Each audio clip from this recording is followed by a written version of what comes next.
Cette exposition La Source, en fait, c'est une exposition qui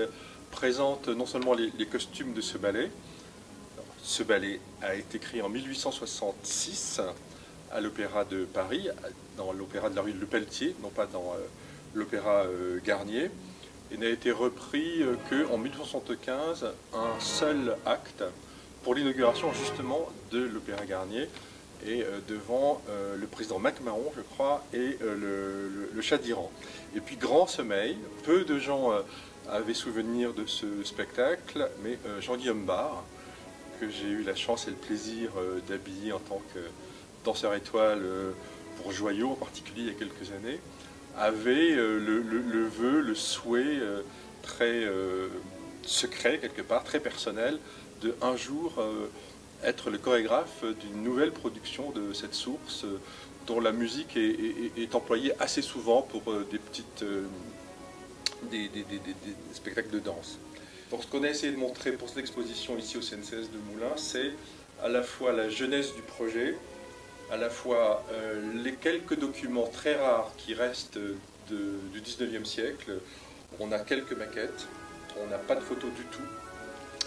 mais dans une des salles, on montre donc à la fois ces costumes, ces esquisses de 1866. J'ai aussi voulu que Jean-Guillaume Barre nous montre comment est-ce qu'il écrit la danse, comment est-ce qu'une chorégraphie se note sur du papier. C'est assez intéressant. Et puis bien entendu, les très beaux dessins, parce que Éric Ruff est un magnifique acteur, un formidable scénographe et un grand dessinateur. Donc je tenais absolument à ce qu'il y ait des dessins d'Éric, qui a aussi investi la salle dans laquelle nous sommes là en ce moment, où il a recréé à l'identique, en plus réduit bien entendu, le décor qui était celui de Garnier à l'automne 2011. Ensuite, pour les costumes, je voulais aussi que le public puisse pénétrer dans le sein des seins, c'est-à-dire dans les ateliers où personne ne vient jamais. Donc il y a une sorte aussi d'hommage à ces coulisses, plus que coulisses, aux ateliers à la fois de flou, c'est-à-dire les ateliers où sont fabriqués les costumes des danseuses, l'atelier tailleur où sont fabriqués les costumes des hommes, des danseurs, et puis un endroit stratégique et importantissime qui est celui